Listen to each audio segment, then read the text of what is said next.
Assalamualaikum warahmatullahi wabarakatuh. Perkenalkan, nama saya Askia Tunisa dengan NPM 2414107108, mahasiswi dari program studi Teknik Pertanian, jurusan Teknik Pertanian, Fakultas Pertanian Universitas Lampung. Pada kesempatan kali ini, saya akan mempresentasikan materi tentang motor bakar pada mata kuliah motor bakar traktor pertanian. Presentasi ini merupakan tugas sebagai syarat untuk mengikuti ujian tengah semester, di mana saya akan membahas materi-materi yang telah diajarkan selama setengah semester. Dengan dosen pengampu, Dr. Mareli Telaumbanua, STP MSc, dan dosen pengampu kedua yaitu Dr. Sasongko Aji Wibowo, STP MT.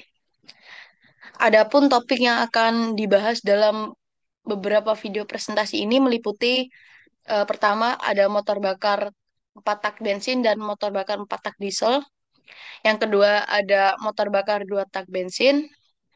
Yang ketiga ada penyaluran bahan bakar dengan berbagai metode seperti bensin karburator, bensin injeksi, diesel sistem common rail, dan diesel Bosch pump. Yang keempat ada sistem pelumasan dan sistem pendinginan. Yang kelima ada sistem kelistrikan. Dan yang keenam ada sistem transmisi manual dan matic.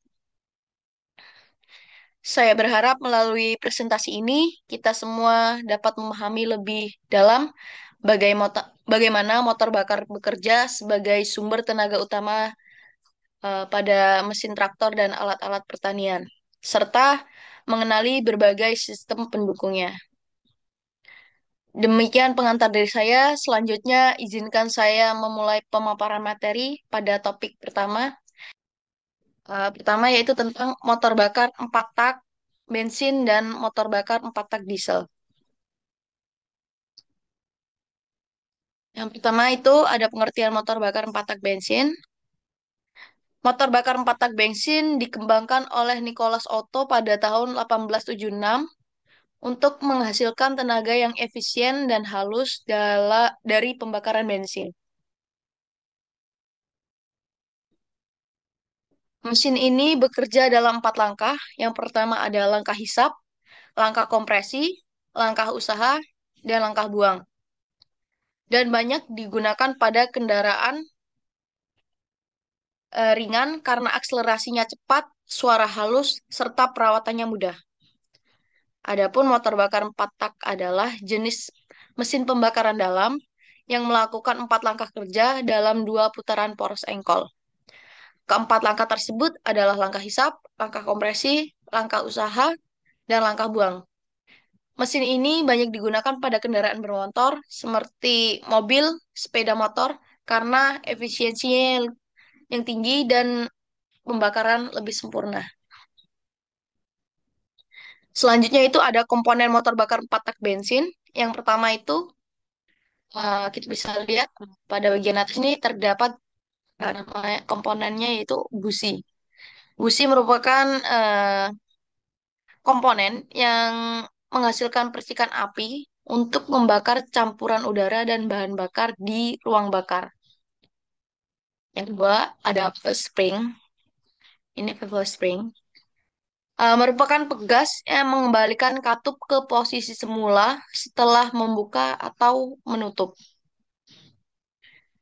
Yang ketiga ada camshaft.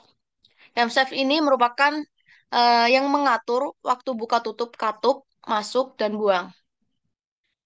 Yang keempat ada cam. Cam merupakan tonjolan pada camshaft yang mendorong katup agar terbuka sesuai waktu yang tepat. Yang selanjutnya yaitu ada katup masuk. Ini adalah katup masuk. Katup masuk merupakan tempat masuknya campuran udara dan bahan bakar ke dalam silinder. Selanjutnya yaitu ada katup buang. Ini adalah katup buang. Katup buang merupakan tempat keluarnya gas sisa pembakaran dari ruang bakar. Selanjutnya yaitu ada campuran udara dan bahan bakar. Jadi Campuran udara dan bahan bakar itu eh, masuk melalui saluran ini. Atau campurannya akan dibakar untuk menghasilkan tenaga. Selanjutnya ada ruang bakar. Ini adalah ruang bakar, ya.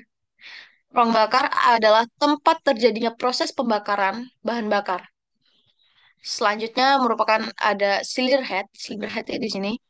Cylinder head merupakan bagian atas silinder yang menutup ruang bakar dan menjadi tempat dudukan katup serta busi.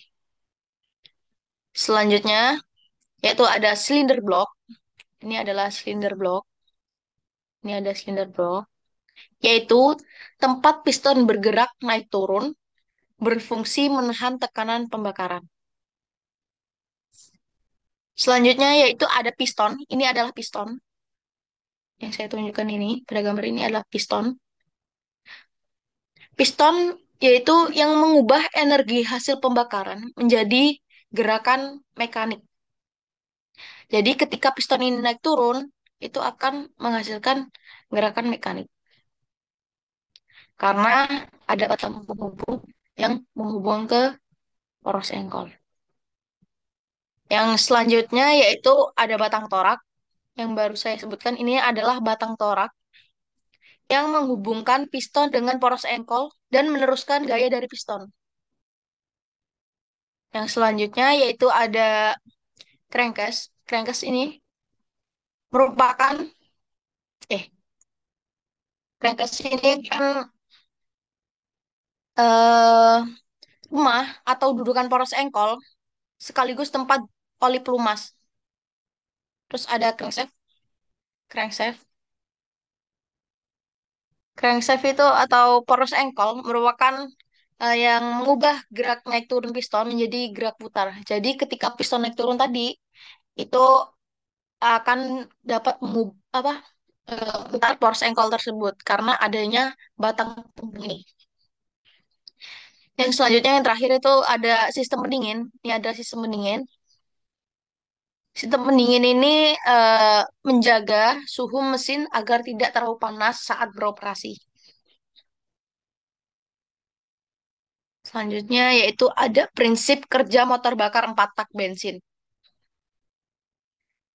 Eh, yang bisa dilihat hanya merupakan ada langkah bakar kerja pada motor bakar 4 tak. Yaitu yang pertama langkah hisap, langkah kompresi, berusaha, dan buang. Yang pertama itu pada langkah hisap. Pada langkah hisap itu ketika katup membuka, maka campuran udara dan bahan bakar ini akan masuk ke dalam ruang bakar karena adanya tarikan dari piston ketika piston dari titik mati atas menuju titik mati bawah. Maka itu akan menarik udara dan bahan bakar. Lalu ketika sudah dihisap atau sudah masuk ke dalam ruang pembakaran, maka piston akan selanjutnya eh, dari titik mati bawah menuju titik mati atas untuk mengkompresi atau menekan campuran udara dan bahan bakar. Lalu si busi ini akan memercikan api sehingga dalam ruang bakar ini akan terjadi ledakan karena eh, busi ini tadi memercikan api sehingga akan menyalakan bahan bakar dan udara tersebut sehingga menimbulkan ledakan. Setelah menimbulkan ledakan, maka piston ini dari titik mati atas menuju titik mati bawah karena terdorong oleh ledakan tersebut, sehingga akan menghasilkan langkah usaha atau menghasilkan putaran pada poros engkol, sehingga menghasilkan eh, gerak mekanis. Lalu ketika piston ini sudah turun dan menghasilkan gerak mekanis, maka piston akan naik lagi karena tadi dorongannya sangat dahsyat akan membuat piston itu naik kembali ke atas dari titik mati bawah menuju titik mati atas untuk membuang gas hasil sisa pembakaran tersebut dan ketika piston hampir naik ke atas in, katup buang akan membuka sehingga piston ini akan mengkompres untuk membuang sisa hasil pembakaran tersebut. Begitupun seterusnya selama mesin itu masih bekerja, mesin tersebut masih hidup. Selanjutnya, yaitu ada kelebihan dan kekurangan motor bakar 4 tak bensin. Pertama itu ada kelebihannya terlebih dahulu, yaitu yang pertama, suara lebih halus dan getaran kecil dibanding motor diesel. Yang kedua, akselerasi cepat, cocok untuk kendaraan ringan seperti mobil dan motor. Yang ketiga, bobot mesin ringan sehingga efisien untuk kendaraan kecil. Yang keempat, harga mesin lebih murah dibandingkan mesin diesel. Yang kelima, emisi gas buang lebih bersih. Asap tidak sepekat mesin diesel. Ya ada kekurangan pula dari motor bakar 4 tak bensin. Yang pertama yaitu efisiensi bahan bakar lebih rendah atau bisa dikatakan lebih boros dibanding diesel. Yang kedua, torsi lebih kecil pada putaran rendah. Yang ketiga, mudah terbakar karena bensin lebih mudah menyala. Yang keempat, umur mesin relatif lebih pendek dibanding mesin diesel. Yang kelima, kurang cocok untuk beban berat seperti truk dan alat berat. Selanjutnya yaitu ada contoh penggunaan motor bakar 4 tak bensin. Yang pertama itu pada sepeda motor, karena mesin bensin lebih ringan dan mudah dihidupkan. Yang kedua ada pada mobil penumpang seperti sedan, city car, dan SUV yang mengutamakan kenyamanan. Yang ketiga ada pada peralatan kecil, misalnya misal mesin pemotong, generator kecil, dan pompa air. Yang keempat yaitu pada kapal kecil atau perahu cepat, karena lebih cepat dan efisiensi untuk jarak pendek. Selanjutnya, setelah kita mengetahui tentang motor bakar 4 tak bensin, maka saya kali ini akan menjelaskan pengertian motor bakar 4 tak diesel. Apa sih motor bakar 4 tak diesel? Motor bakar 4 tak diesel adalah mesin pembakaran dalam yang bekerja dengan 4 langkah piston dan menggunakan bahan bakar solar. Pembakarannya terjadi karena udara dikompresi hingga panas, lalu bahan bakar disemprotkan dan terbakar sendiri.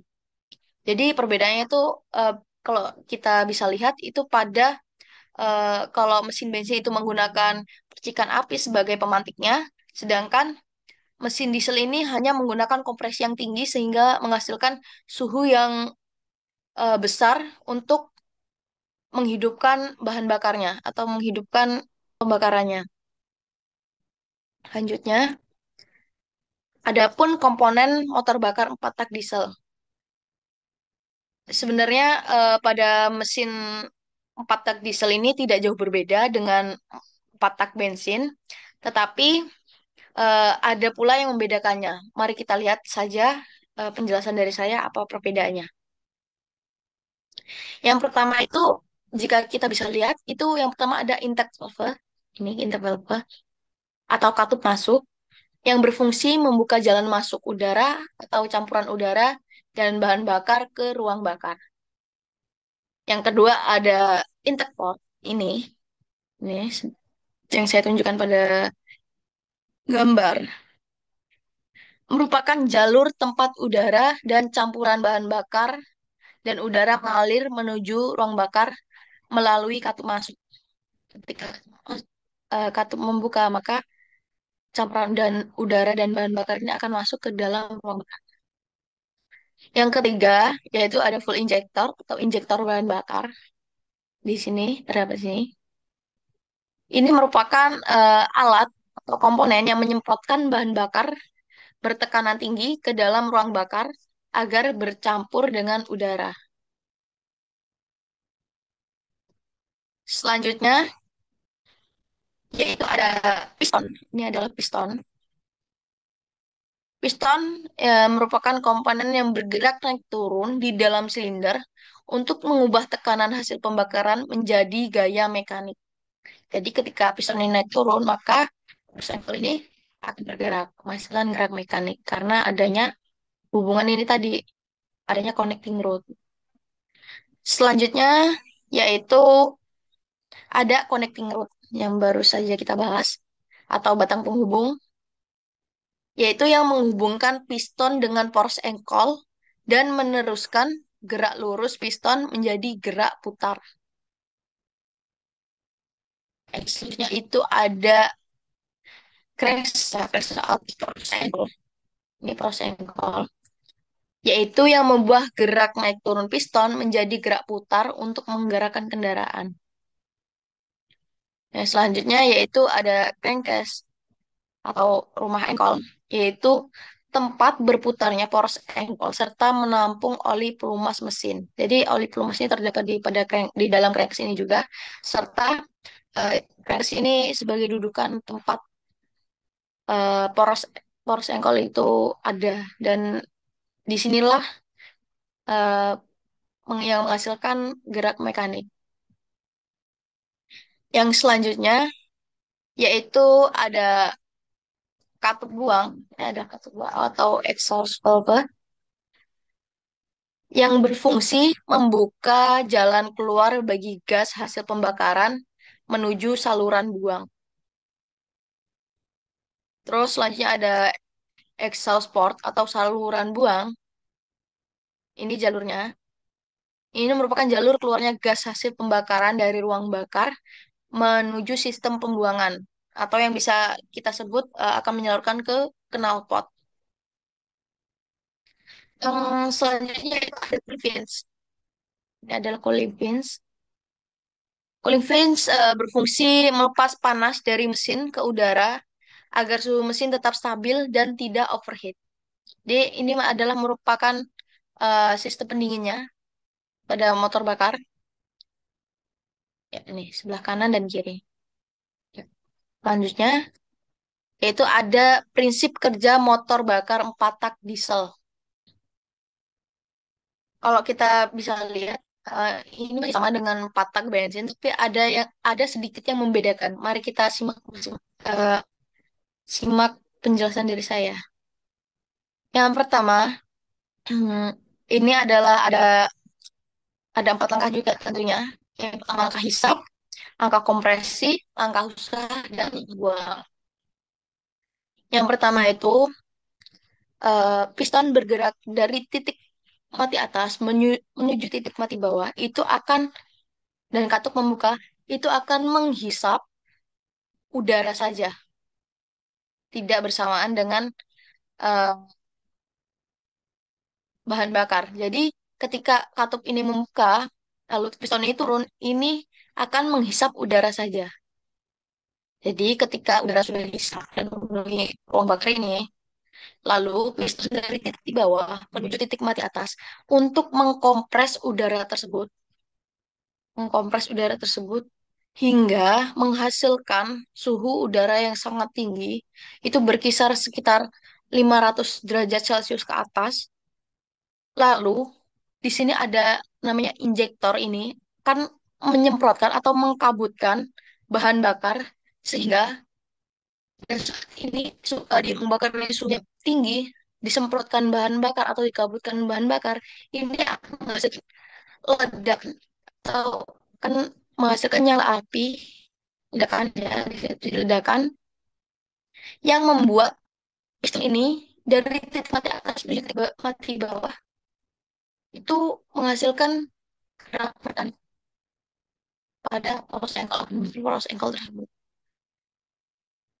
Ketika itu, karena ledakan yang cukup besar, maka piston ini akan bergerak lagi dari titik mati bawah menuju titik mati atas untuk membuang hasil gas pembakaran atau menghasil sisa pembakaran, membuang hasil sisa pembakaran. Dan katup ini akan membuka sebelum piston ini naik. Ketika katup membuka, maka piston akan mendorong sisa gas hasil pembakaran. Dan sisa hasil pembakaran tersebut akan keluar melalui saluran buang yang akan diteruskan ke knalpot. begitu seterusnya.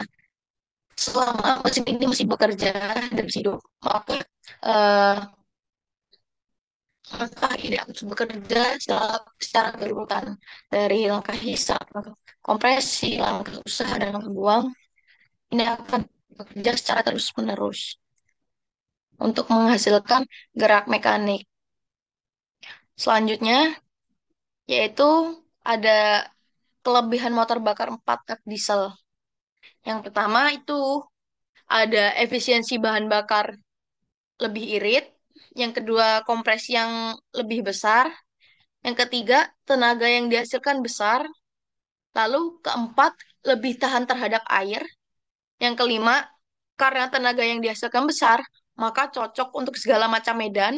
Yang keenam, banyak digunakan pada kendaraan angkut. Karena mesin 4 tak diesel ini eh, lebih menghasilkan torsi atau menghasilkan tenaga yang lebih besar dibanding motor bakar 4 tak bensin. Adapun kekurangan motor bakar 4 tak diesel yaitu yang pertama, biaya perawatan apabila terjadi kerusakan itu mahal.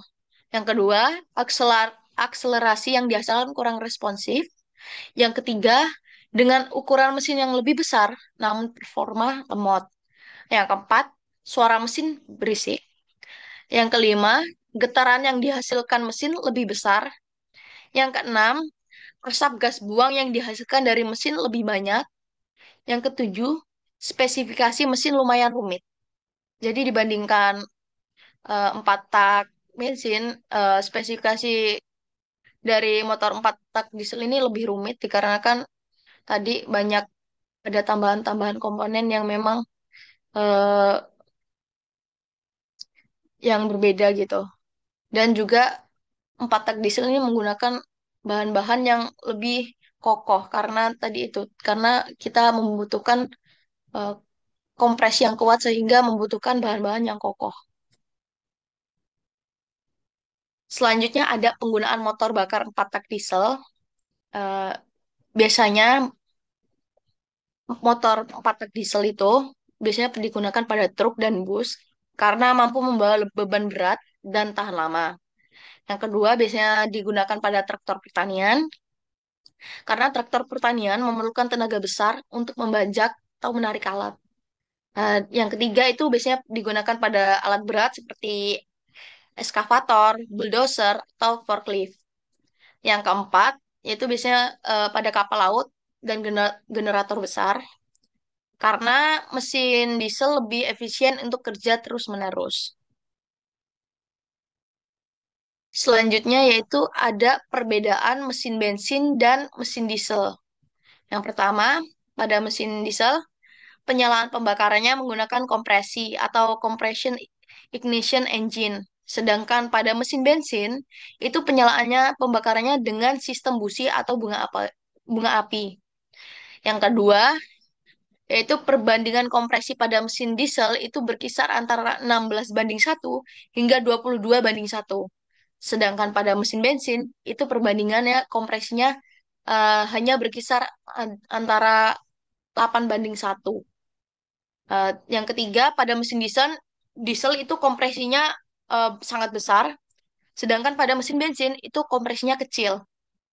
Dan ada pun pula perbedaannya yaitu desain bahan komponen mesin lebih kuat dan kokoh, sedangkan pada mesin bensin, desain bahan komponen mesin tidak lebih kuat dibanding mesin diesel.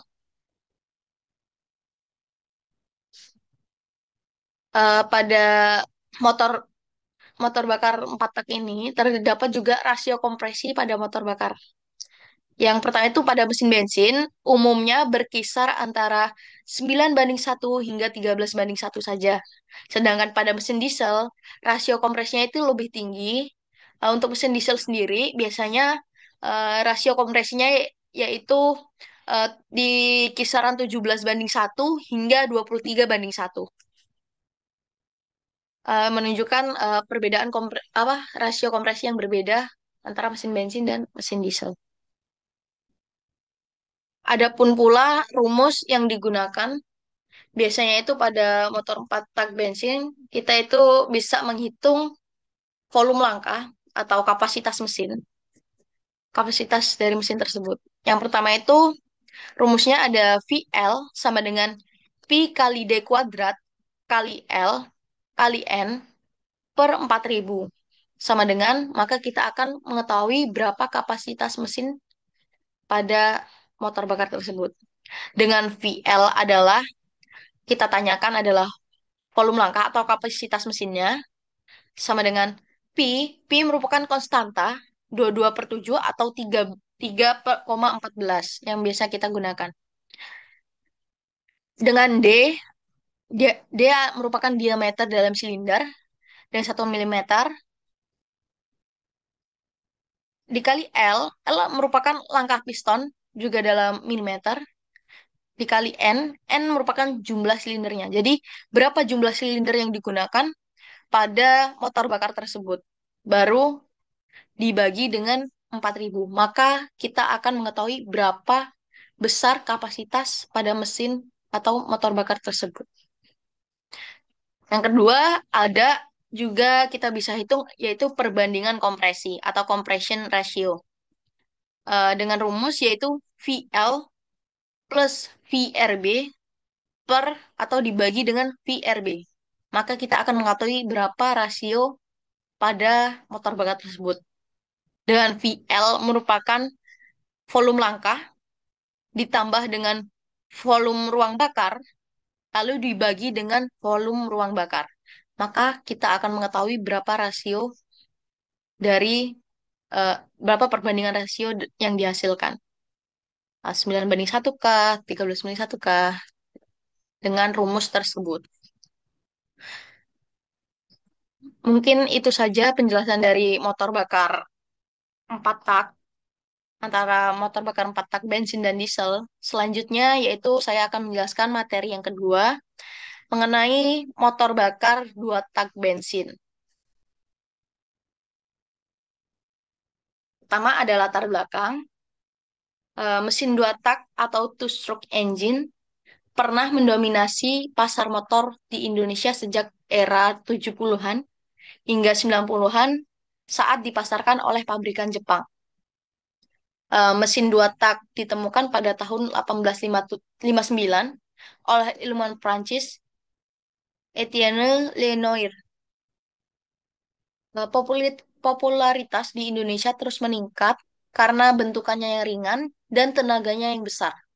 Namun, penggunaan motor 2 tak mulai dibatasi dan akhirnya tergeser oleh mesin 4 tak karena beberapa alasan.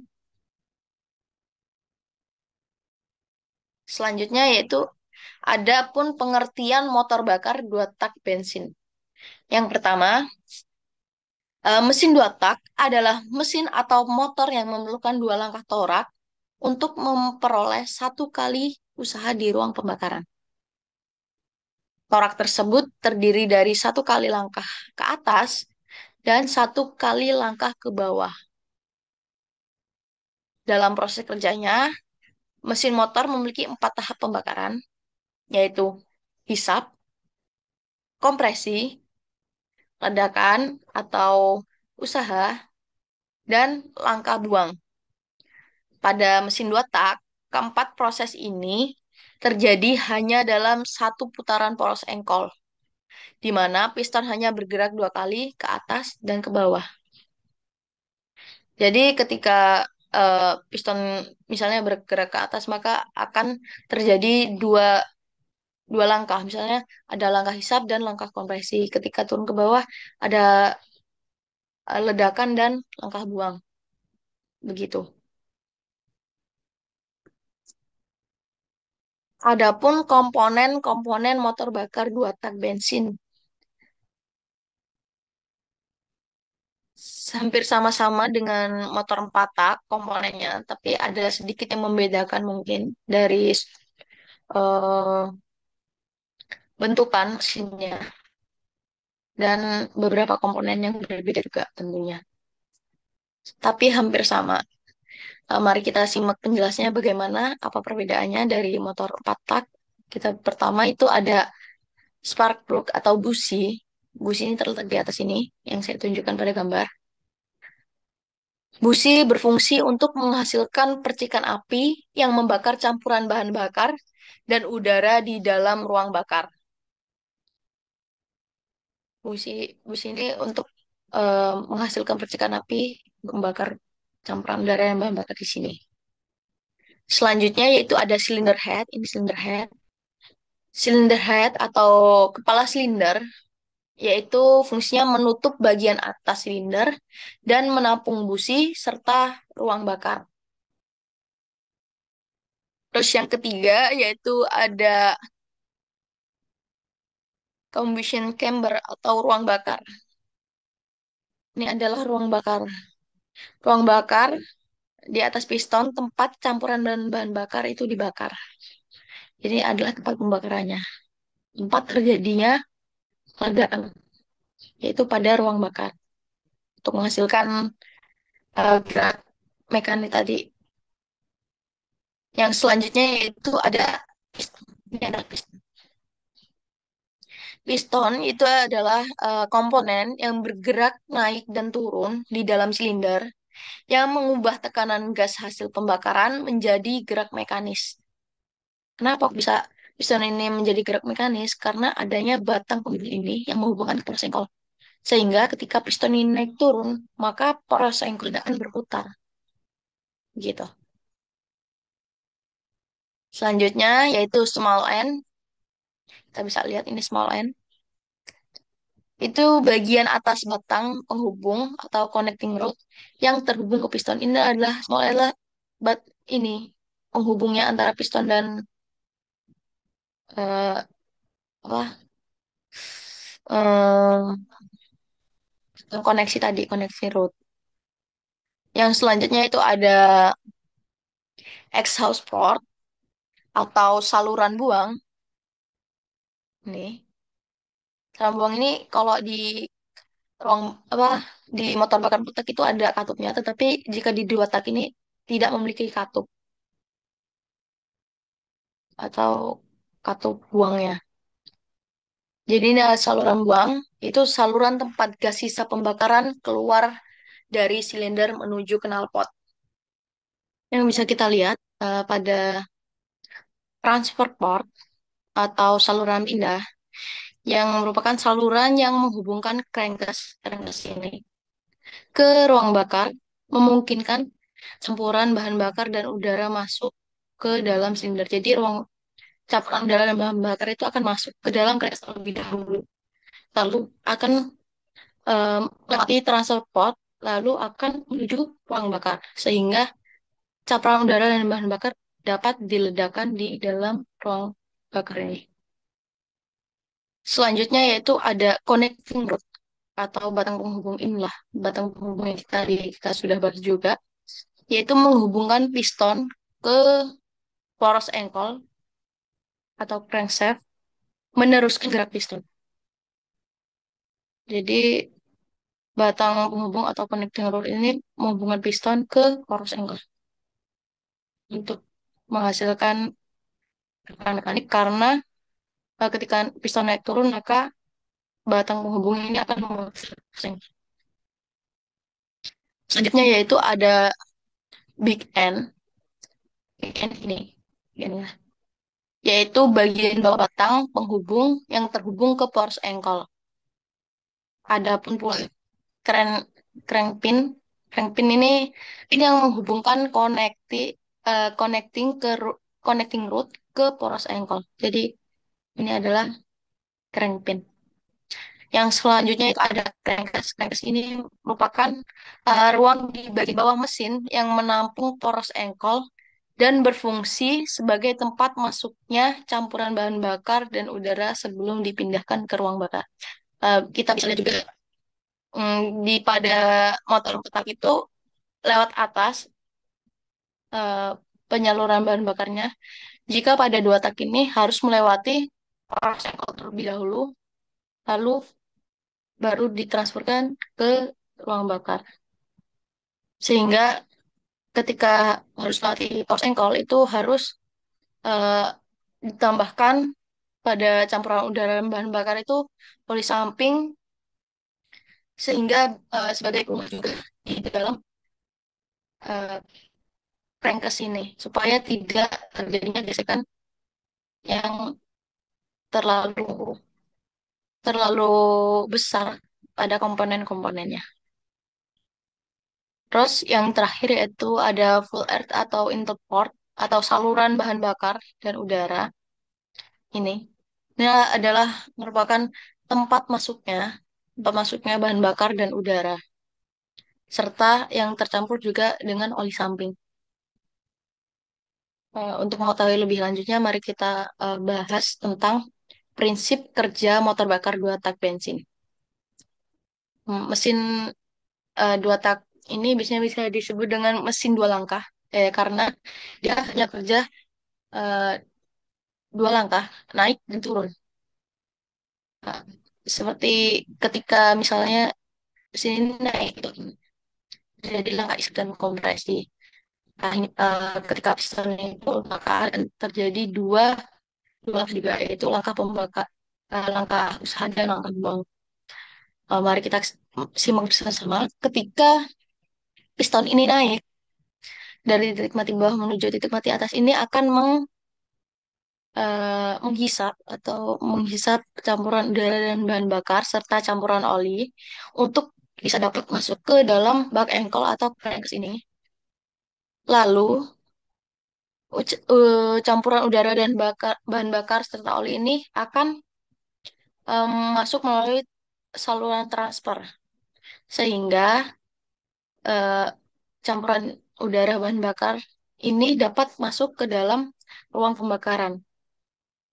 Ketika piston ini bergerak naik dan di sini sudah terdapat terdapat campuran udara dan bahan bakar serta oli samping, maka eh, busi di atasnya akan memercikan api sehingga menghasilkan pembakaran atau menghasilkan ledakan pada ruang bakar tersebut sehingga terdapat eh, terdapat eh, sehingga piston ini turun ke bawah dari titik mati atas menuju titik mati bawah.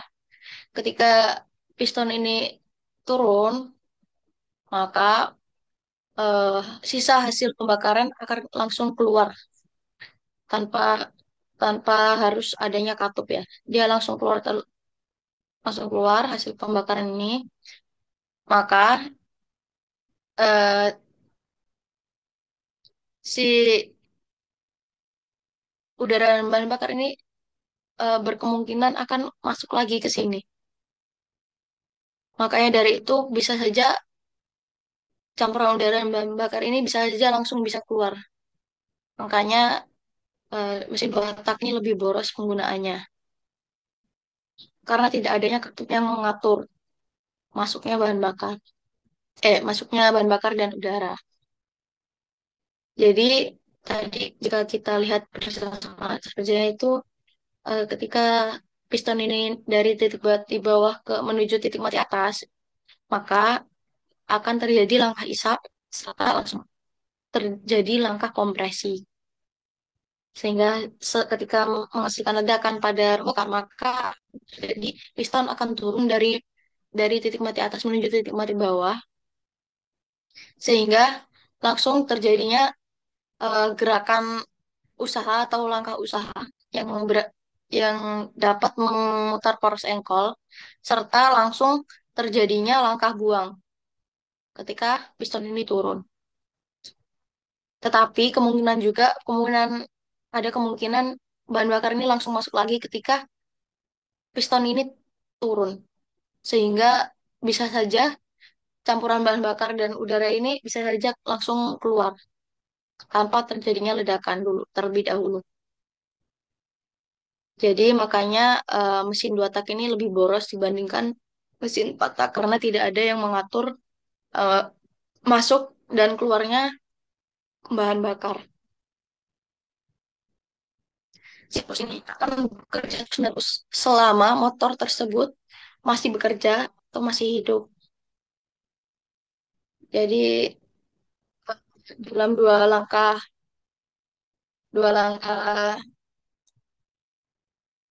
Dalam dua langkah ini akan menghasilkan eh, gerakan mekanis. Jadi ini dua langkah dalam satu putaran pas engkol. Itu sudah akan menghasilkan gerak mekanis. Misalnya, yaitu ada kelebihan dan kekurangan motor bakar dua tak bensin. Yang pertama itu saya akan membahas dengan kelebihannya terlebih dahulu.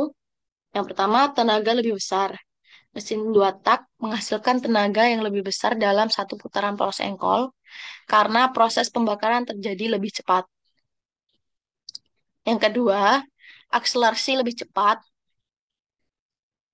rasio eh, berat dan tenaga lebih baik dibanding mesin 4 tak, sehingga akselerasi mesin 2 tak lebih cepat.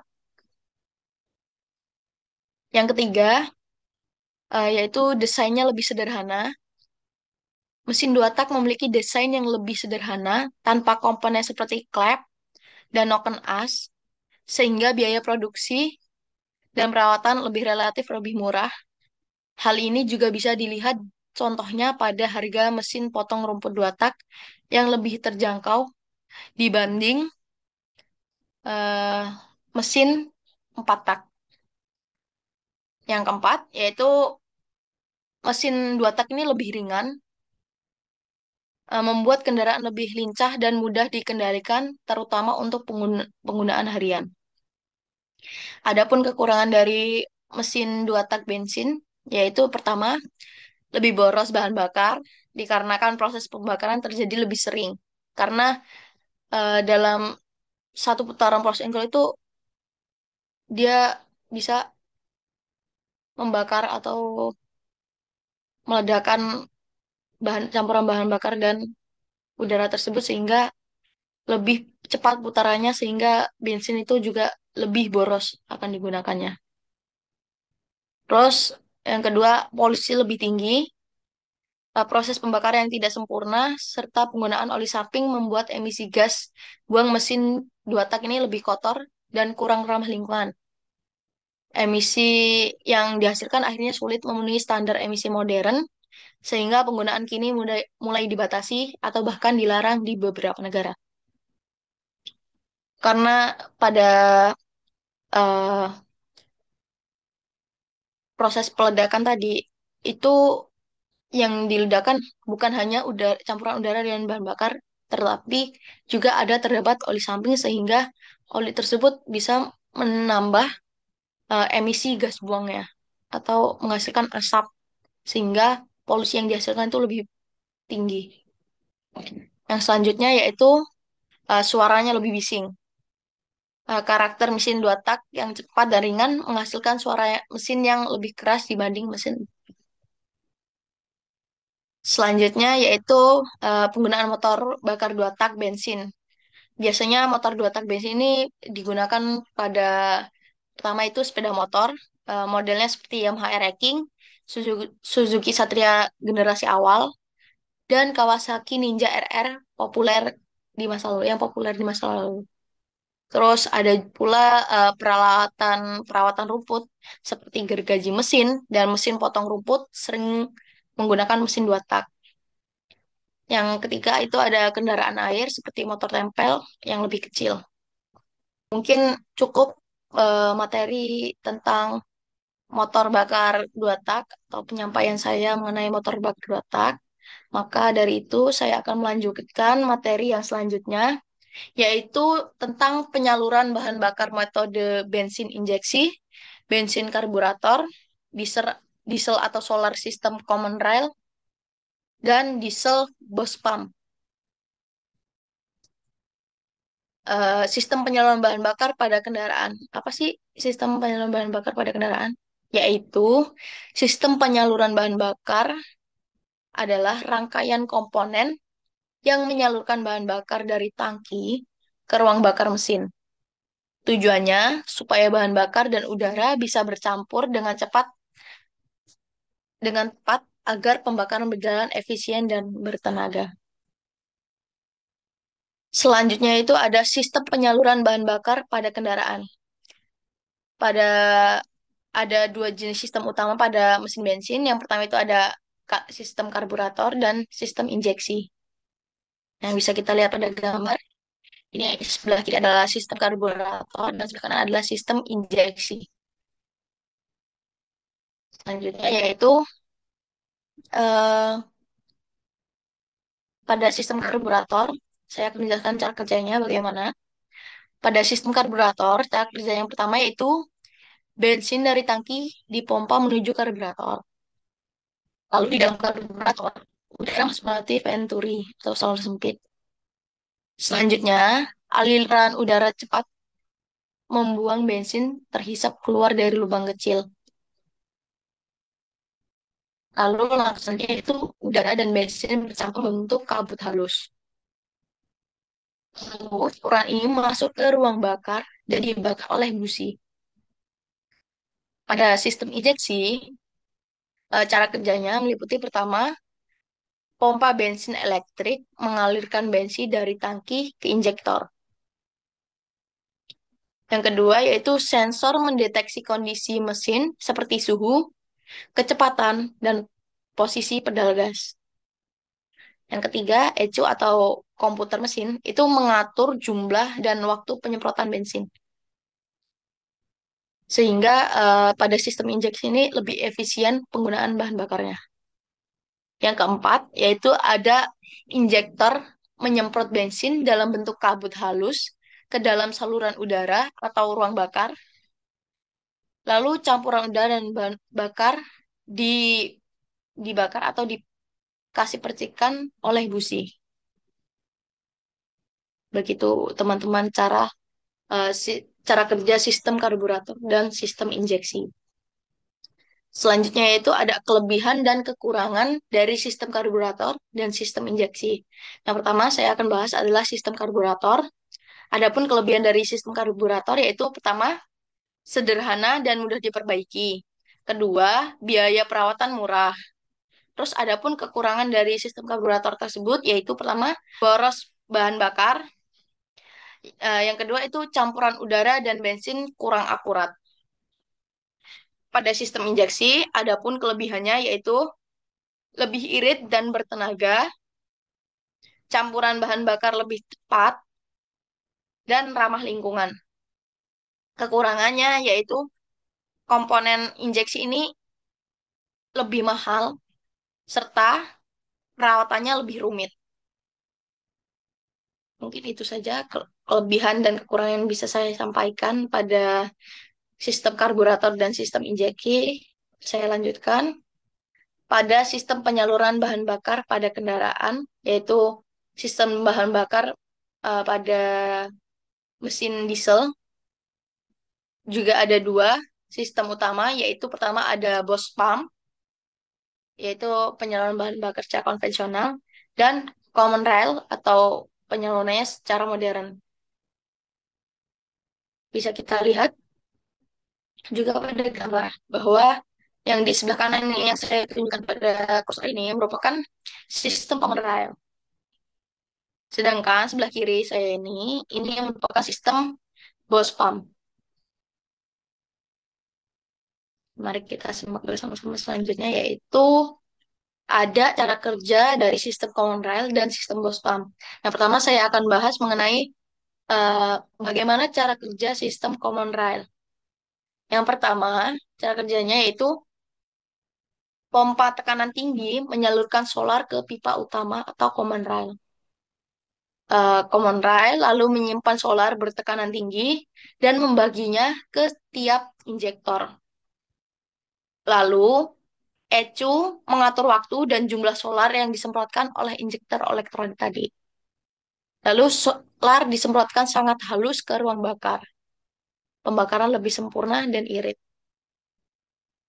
Lalu pada sistem BOS pump, cara kerjanya sendiri yaitu pertama, solar dari tangki dipompa ke pompa injeksi atau BOS pump. Pompa ini menekan solar dengan tekanan tinggi. Lalu solar dikirim ke injektor sesuai urutan kerja mesin. Selanjutnya yaitu injektor menyemprot solar ke ruang bakar.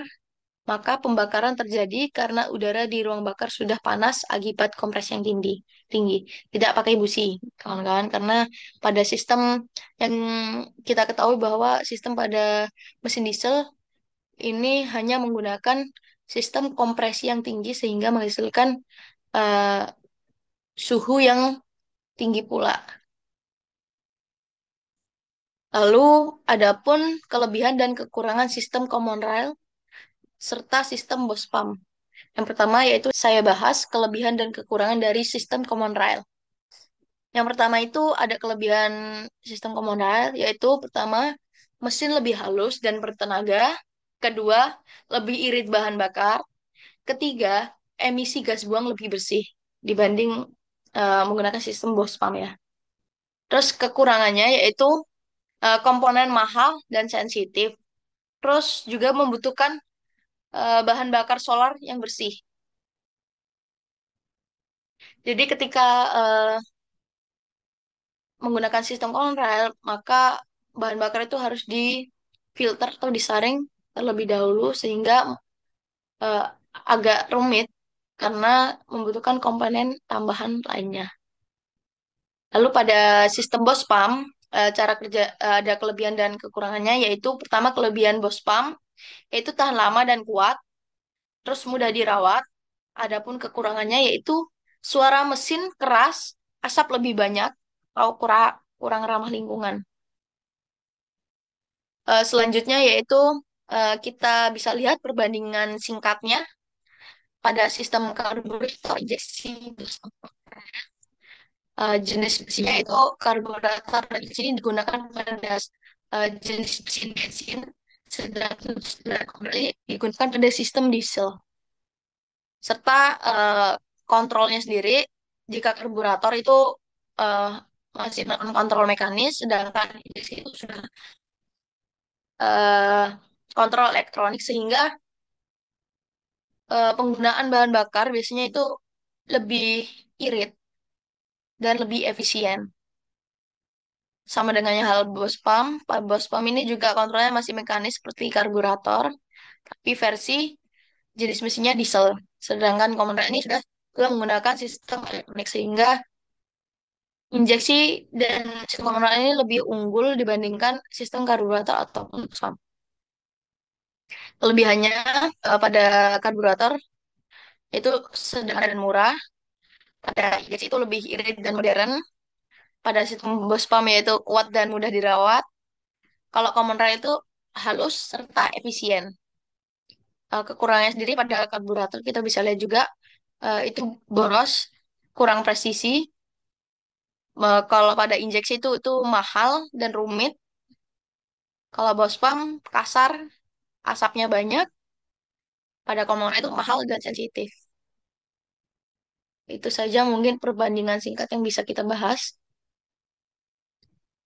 Adapun kesimpulannya pada eh, penyaluran bahan bakar, yaitu sistem penyaluran bahan bakar memiliki peran penting dalam menentukan kinerja, efisiensi, dan emisi gas buang mesin kendaraan.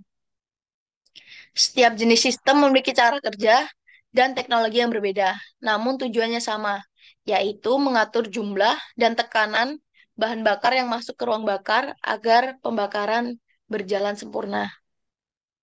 Pada mesin bensin terdapat dua sistem utama tadi yang kita sudah bahas juga.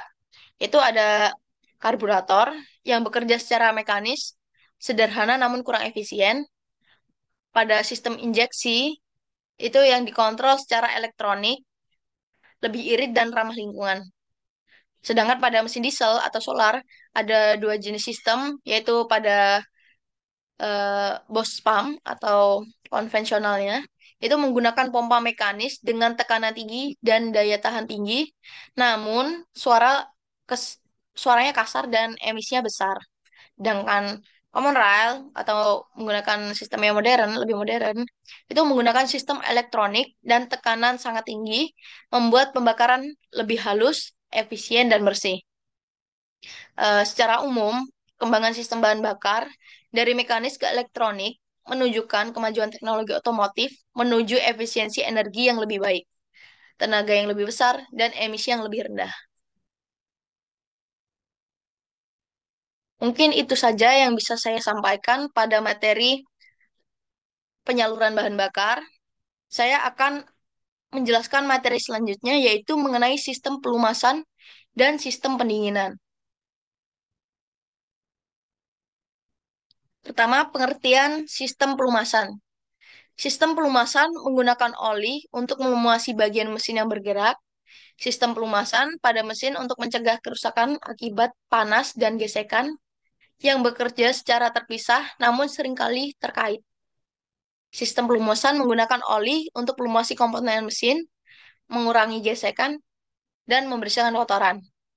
Tujuannya yaitu mengurangi gesekan, kehausan, dan membantu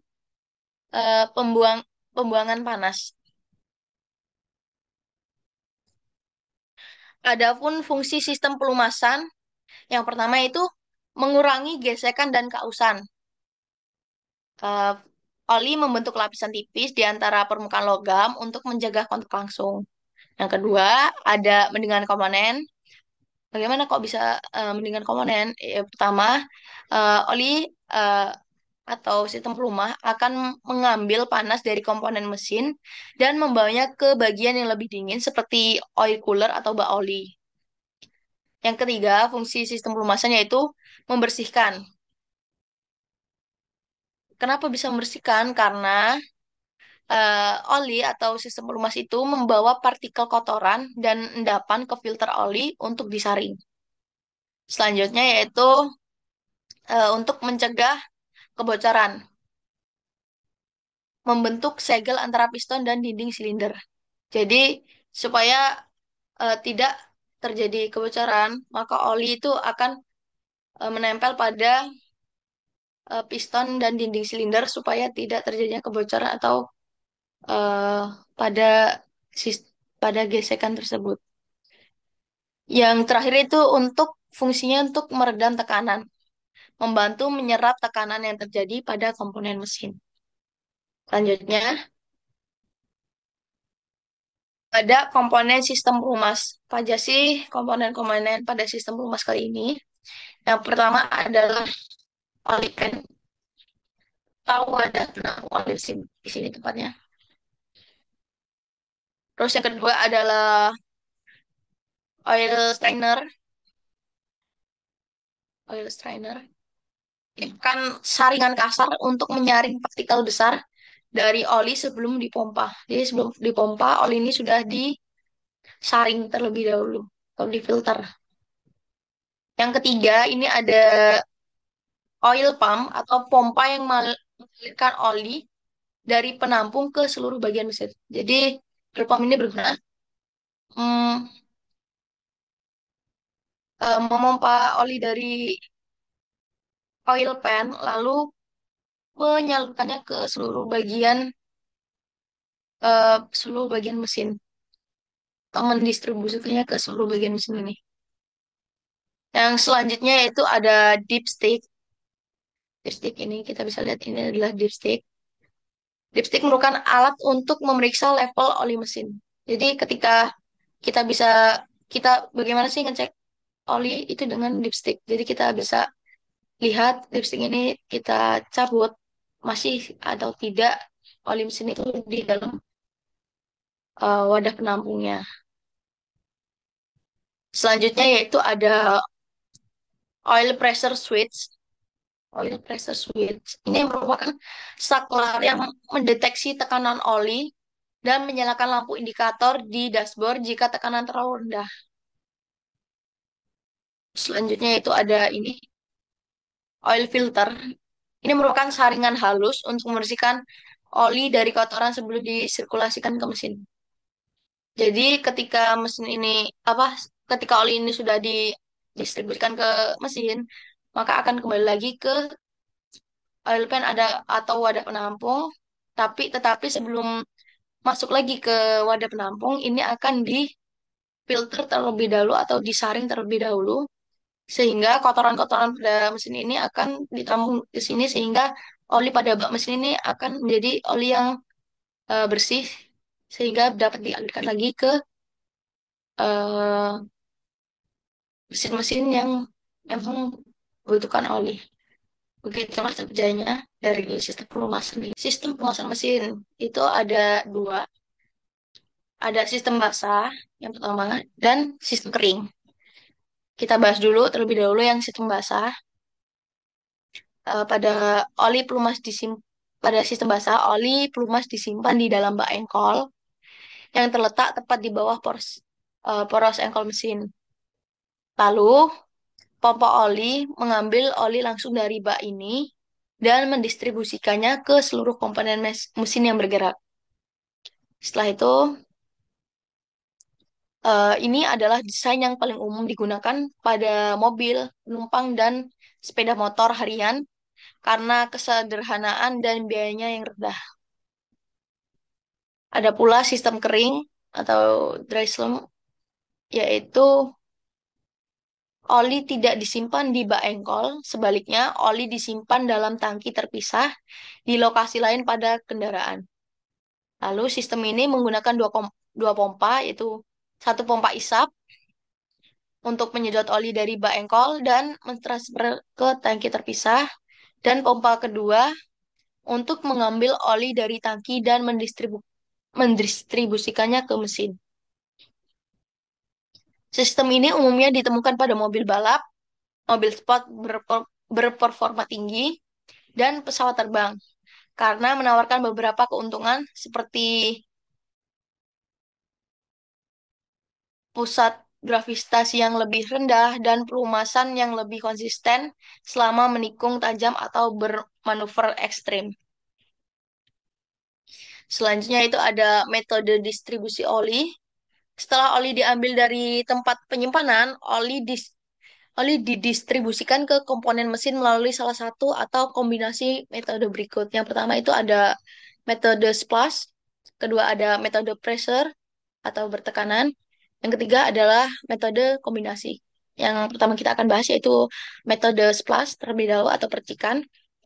Komponen mesin seperti bagian bawah batang piston atau poros engkol akan mencipratkan oli secara langsung dari bak oli pada sistem basah ke komponen lain yang membutuhkan pelumas. Jadi yang memercikan itu adalah komponen mesin yang berada di bawah seperti tadi itu eh, piston atau poros engkol.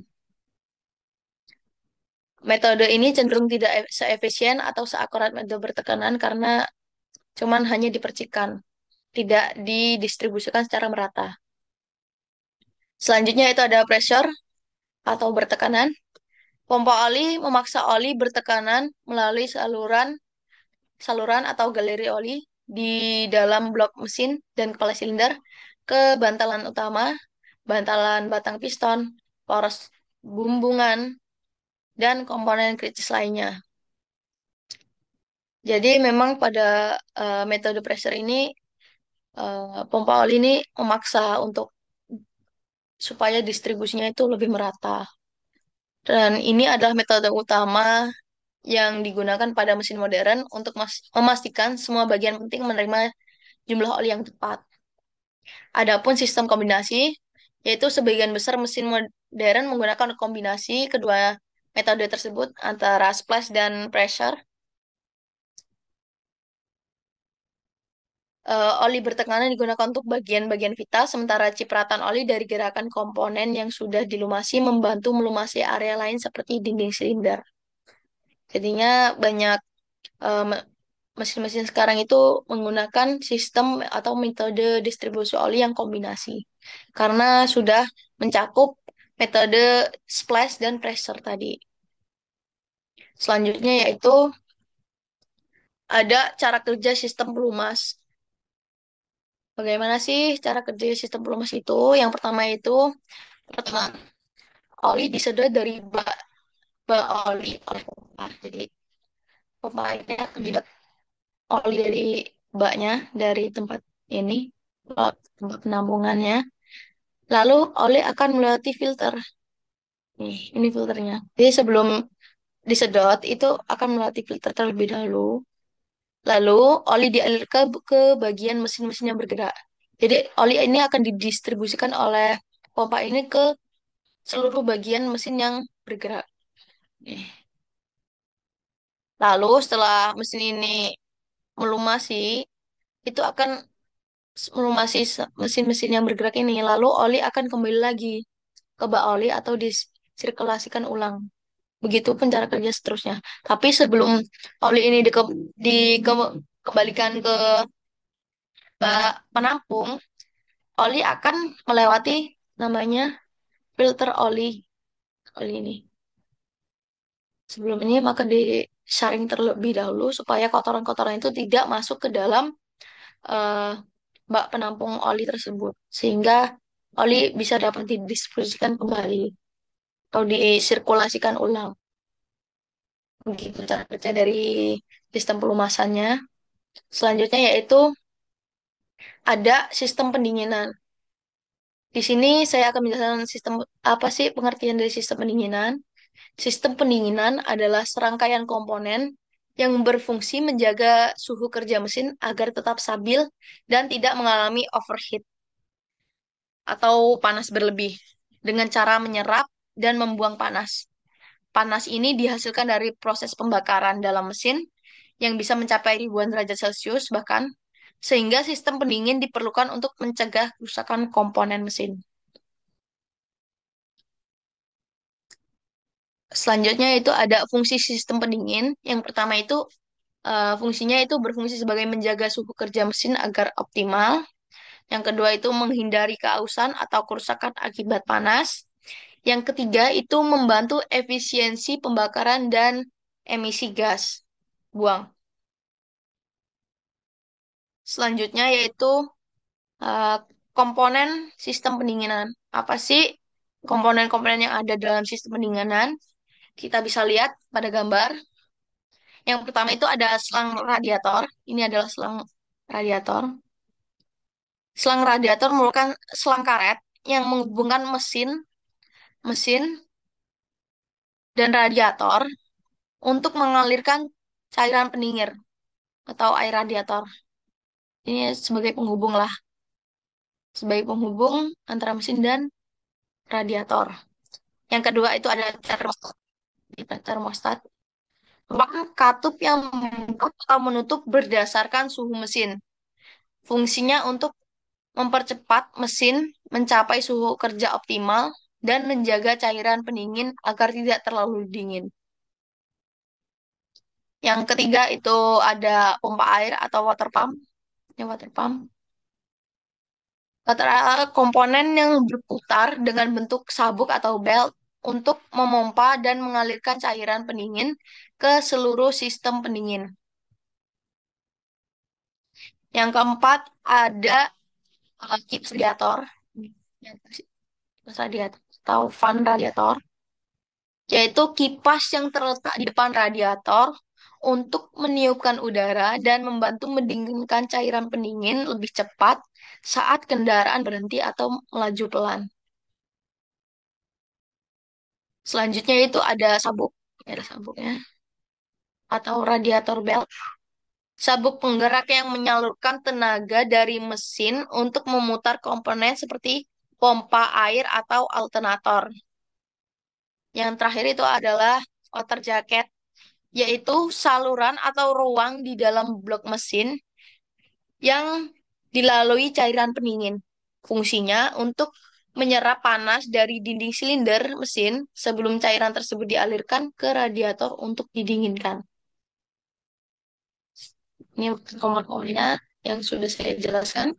Selanjutnya yaitu ada jenis sistem pendingin. Jenis sistem pendingin sendiri ada tiga, yaitu pendingin udara, ada pendingin air atau pendingin cairan, dan pendingin oli.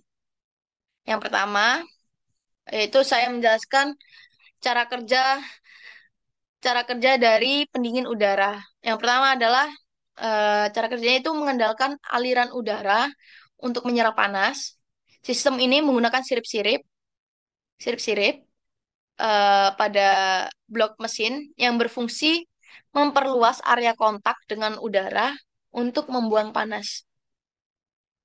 Aplikasinya yaitu umumnya digunakan pada mesin berkapasitas kecil atau dengan desain yang terbuka. pada pendingin cairan atau pendingin air itu cara kerjanya menggunakan cairan pendingin atau air coolant yang bersirkulasi melalui saluran di dalam mesin untuk menyerap panas, lalu mengalirkannya ke radiator. Di radiator, panas dilepaskan ke udara dengan bantuan kipas pendingin. Jadi pada pendingin cairan ini biasanya itu em, menggunakan sebuah cairan yang biasa kita sebut itu tuh coolant. Bisa juga menggunakan air, tetapi jika menggunakan air itu kurang efisien karena eh, ketika menggunakan air, maka di dalam radiator itu akan cepat korosi dan serta air itu memiliki titik didih yang yang lebih rendah dibandingkan coolant. Jika coolant itu memiliki titik didih yang lebih tinggi dibandingkan air sehingga eh, sangat efisien untuk digunakan pada sistem pendinginan. Serta aplikasinya yaitu sering ditemukan pada mesin berkapasitas besar, kompresi tinggi, atau yang membutuhkan pendinginan lebih efisien, seperti pada mobil atau motor berperforma tinggi. Adapun sistem yang ketiga yaitu pendingin oli atau oil cooling system. Cara kerjanya yaitu memanfaatkan oli mesin yang bersirkulasi untuk menyerap panas. Oli akan melewati saluran khusus atau oil cooler untuk mendinginkan panas sebelum kembali ke mesin. Adapun fungsi ganda yaitu selain mendinginkan, oli juga berfungsi sebagai pelumas komponen mesin. Selanjutnya yaitu cara kerja sistem pendinginan. Yang pertama itu mesin menghasilkan panas, mesin ini menghasilkan panas, lalu coolant ini akan menyerap panas dari mesin. Coolant yang bergerak tadi yang sudah dideskripsikan itu akan eh, menyerap panas dari mesin.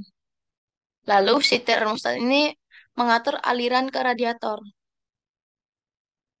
Lalu radiator melepas panas ke udara. Radiator ini melepas panas ke udara dan keluar pendingin. Coolantnya akan mendingin lagi karena telah melewati mesin yang panas tadi. Lalu coolant kembali ke mesin lagi. Lalu siklusnya ulang. Siklus berulang seperti itu terus selama mesin itu bekerja. Selanjutnya yaitu ada rumus. Rumus yang bisa digunakan pada perpindahan panas pada sistem pendinginan yaitu menghitung jumlah panas yang harus dibuang oleh radiator atau sistem pendingin lainnya. Dengan rumus Q sama dengan M kali CP per delta T. Dengan Q yang ditanyakan yaitu laju perpindahan panas.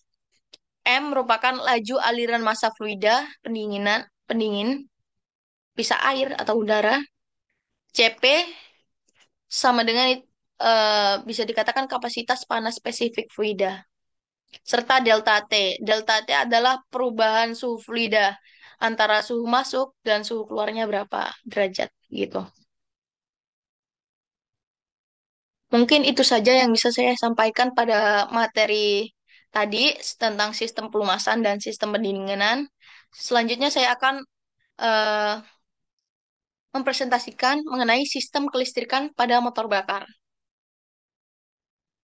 Yang pertama itu ada pengertian sistem kelistrikan motor bakar. Sistem kelistrikan pada motor bakar adalah rangkaian komponen yang berfungsi menghasilkan, menyimpan, dan menyalurkan energi listrik untuk menghidupkan mesin serta mengoperasikan sistem pendukung kendaraan.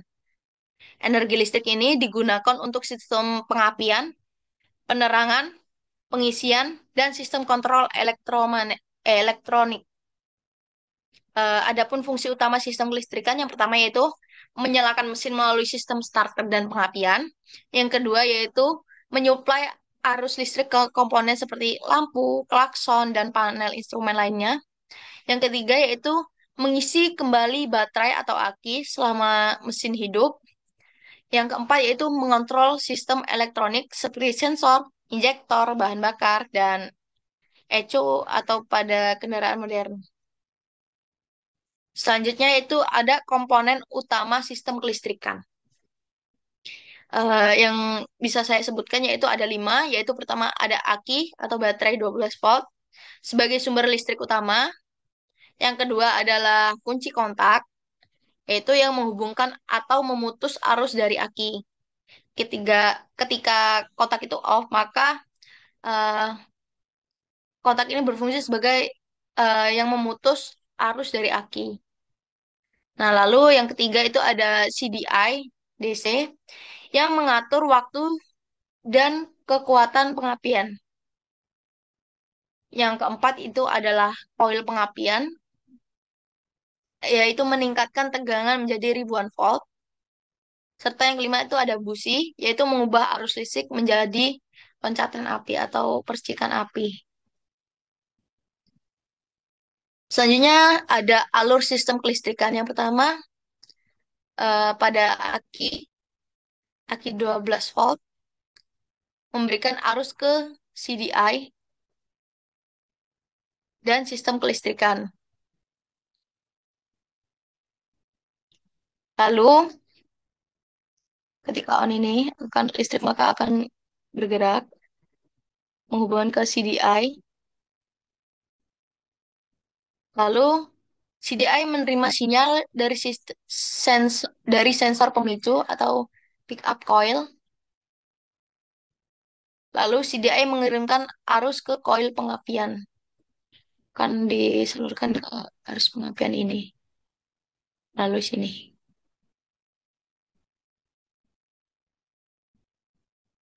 Lalu yang keempat itu koil menghasilkan tegangan tinggi menuju busi. Langsung disapa busi dan busi akan mercik lalu memutarkan rotor ini. Lalu dikembalikan lagi ke sini. Lalu spool menghasilkan arus AC untuk mengisi aki melalui kiprok.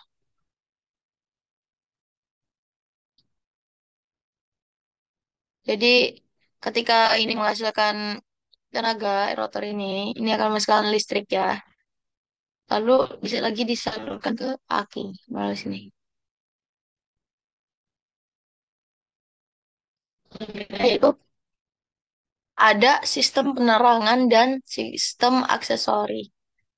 Yang pertama itu ada lampu utama dapat menggunakan arus dari spool AC atau aki DC. Yang kedua, lampu belakang dan rem yaitu menggunakan arus DC dari aki. Lampu sen dan klakson dapat dari aki melalui saklar. Yang keempat itu adalah lampu indikator menunjukkan kondisi seperti netral, oli, dan arah sein. Sistem pengisian atau charging system. Yang pertama itu ada spool menghasilkan arus AC saat masih hidup. Arus AC masuk ke kiprok untuk diubah menjadi DC 12 volt. Lalu arus DC digunakan untuk mengisi aki. Lalu kiprok menjaga agar tegangan tetap stabil dan aki tidak overcharge. Selanjutnya yaitu ada sistem penerangan dan aksesori. Ini kita sudah bahas. Lalu selanjutnya ada kesimpulan. Jadi sistem kelistrikan motor bakar terdiri dari pertama sistem pengapian, yaitu membakar campuran bahan bakar dan udara. Ada sistem pengisian, mengisi ulang daya aki. Ada sistem penerangan dan aksesori untuk menyediakan listrik untuk lampu dan fitur lainnya. Keseluruhan sistem bekerja dengan sumber utama, yaitu dari aki 12 volt dan tenaga putaran mesin. Adapun rumus yang digunakan pada sistem kelistrikan yaitu dengan rumus V sama dengan I kali R atau P sama dengan V kali I.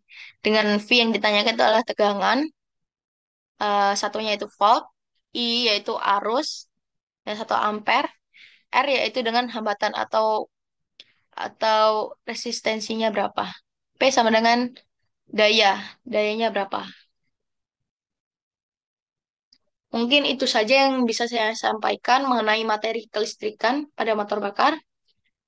Yang selanjutnya yaitu atau yang materi terakhir yang bisa saya sampaikan yaitu mengenai sistem sistem transmisi manual dan matic. Yang pertama, yaitu ada pengertian sistem transmisi. Sistem transmisi adalah sistem yang berfungsi untuk meneruskan tenaga dari mesin ke roda penggerak kendaraan melalui perubahan momen dan kecepatan putar. Tujuannya agar kendaraan dapat berjalan pada berbagai kondisi jalan, kecepatan, dan beban. Selanjutnya yaitu ada fungsi sistem transmisi. Yang pertama itu berfungsi meneruskan tenaga dari mesin ke roda penggerak. Yang kedua, mengubah momen puntir atau torsi sesuai kebutuhan kendaraan. Yang ketiga yaitu mengubah arah putaran atau maju atau mundur gitu ya.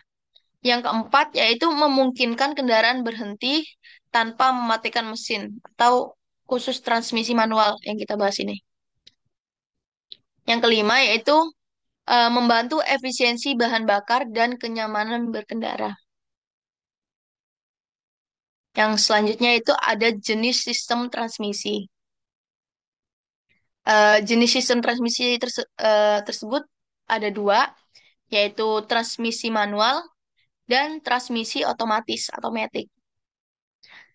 Transmisi manual adalah sistem transmisi yang perpindahan giginya dilakukan oleh pengemudi secara manual dengan mengoperasikan tuas gigi atau pedal kopling. Lalu ada transmisi otomatis atau matic, yaitu transmisi otomatis adalah sistem transmisi yang dapat berpindah gigi secara otomatis tanpa pengemudi harus mengoperasikan kopling. Adapun komponen transmisi, yaitu kita bahas terlebih dahulu pada transmisi manual, apa saja komponen yang terdapat pada transmisi manual. Yang pertama itu ada kopling, yaitu yang menghubungkan dan memutus aliran tenaga dari mesin ke transmisi. Yang kedua ada poros input, yaitu yang menerima tenaga dari mesin melalui kopling untuk memutar roda gigi di dalam transmisi. Yang ketiga, yaitu ada poros output, yaitu menerima tenaga yang sudah diubah oleh roda gigi dan menyalurkannya ke diferensial dan roda penggerak. Yang keempat, yaitu ada roda gigi, yaitu yang mengubah rasio tenaga dan kecepatan sesuai kebutuhan pengemudi. Yang kelima, yaitu ada sinori, si, sin, si, synchronizer, yaitu menyamakan kecepatan putar antara roda gigi sebelum perpindahan agar lebih halus. Yang selanjutnya ada shift fork atau garpu pemindah, yaitu menggeser synchronizer untuk mengubah gigi yang dipilih ke poros output. Terus yang terakhir yaitu ada tuas transmisi, yaitu tuas yang digunakan pengemudi untuk memilih gigi yang diinginkan. Selanjutnya yaitu ada transmisi otomatis, komponen-komponennya yaitu ada pertama torque converter, yaitu mengganti fungsi kopling untuk mengalirkan tenaga mesin. Yang kedua ada planetary gear set, yaitu mengatur perbandingan gigi otomatis. Yang ketiga ada hydraulic system, yaitu yang mengatur tekanan oli untuk mengaktifkan kopling dan brake band. Yang selanjutnya yaitu ada valve body, yaitu otak dari transmisi otomatis yang mengatur aliran oli. Ya, yang terakhir itu ada ATV atau Automatic Transmission Fluid, yaitu oli khusus untuk pendinginan dan pelumasan transmisi. Adapun langkah-langkah kerja transmisi, yang pertama pada transmisi manual, pertama yaitu menekan pedal kopling. Saat pedal kopling ditekan, hubungan antara mesin dan transmisi itu terputus. Artinya, tenaga dari mesin berhenti sementara agar gigi bisa diganti. Yang kedua yaitu memindahkan gigi dengan tuas. Pengemudi memindahkan gigi sesuai kebutuhan, gigi 1, gigi 2, gigi 3, 4, 5, atau mundur. Terus langsung tuas gigi menggeser roda gigi ke dalam gearbox. Selanjutnya, kopling dilepas perlahan. Hubungan antara mesin dan transmisi tersambung lagi ketika kopling itu sudah dilepaskan. Lalu, tenaga dari mesin diteruskan ke roda melalui poros transmisi. Selanjutnya, yaitu eh, gigi bekerja sesuai rasio. Pertama, gigi satu, torsi besar, kecepatan rendah. Biasanya untuk start atau tanjakan. Gigi 5 itu torsinya kecil tetapi kecepatannya tinggi untuk jalan lancar atau jalanan yang tidak memerlukan torsi yang besar. Terus ada pun gigi mundur, yaitu menggunakan gigi tambahan yang membalik arah putaran roda sehingga kendaraan bisa mundur. Pada transmisi otomatis atau matic, yang pertama itu tenaga dari mesin masuk ke torque converter. Tor- Torque converter menggantikan fungsi kopling, menghubungkan dan memutus tenaga dari mesin ke transmisi secara halus dengan bantuan oli. Lalu torque converter memutar roda gigi utama atau planetary gear set. Lalu planetary gear set ini yang mengubah gigi otomatis 1, 2, 3, 4. Tidak perlu ditekan tuas gigi oleh pengemudi karena sistem mengaturnya sudah sendiri, sudah otomatis. Lalu ada perpindahan gigi diatur oleh tekanan oli atau ATV. Tekanan oli berubah sesuai kecepatan kendaraan dan beban mesin. Lalu saat kendaraan mulai melaju, sistem otomatis berpindah dari gigi rendah ke tinggi dengan halus.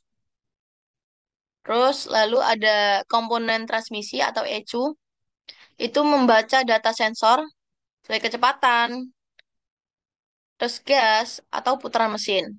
Itu mengatur waktu perpindahan gigi agar irit dan nyaman. Yang terakhir yaitu ada posisi tuas transmisi, bisa itu P atau part, maka roda terkunci, mobil tidak bisa bergerak. Pada R itu untuk mundur, N itu netral, mesin hidup tetapi tenaga tidak disalurkan. D itu drive, mobil berjalan otomatis maju, gigi berpindah sendiri.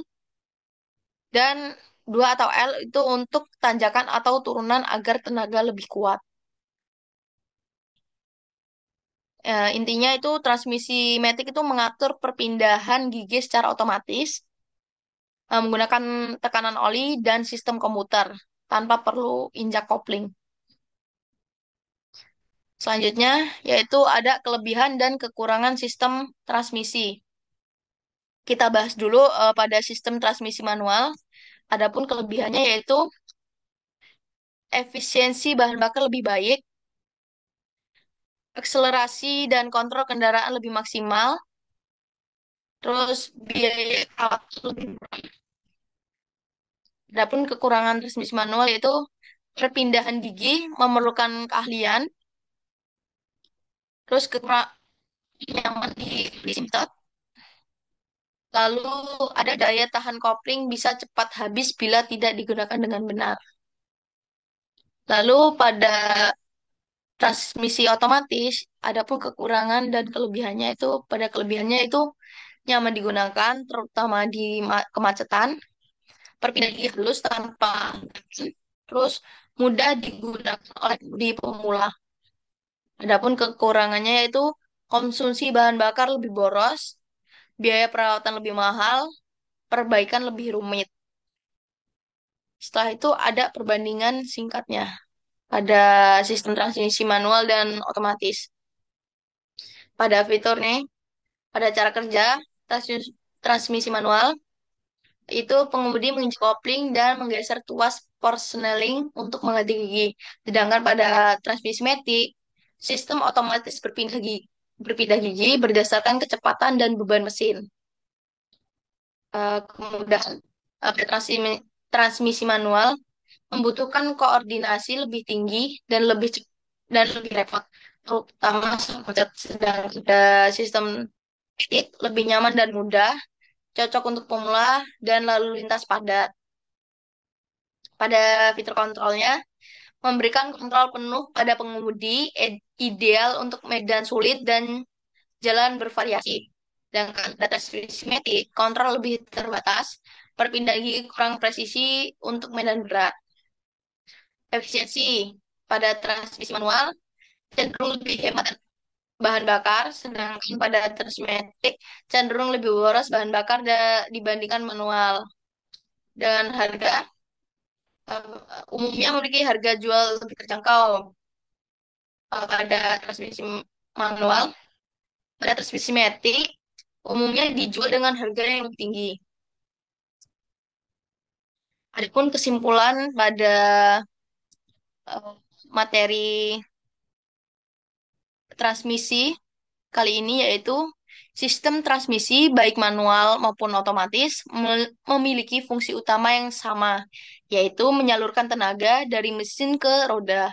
Transmisi manual mengatur tenaga secara manual oleh pengemudi dengan bantuan kopling dan tuas gigi, sedangkan transmisi matic mengatur perpindahan gigi secara otomatis menggunakan tekanan oli dan sistem komputer tanpa perlu injek kopling.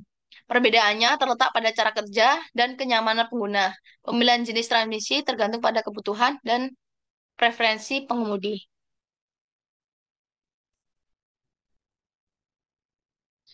Sekian presentasi dari saya mengenai materi-materi yang telah diajarkan selama setengah semester ini.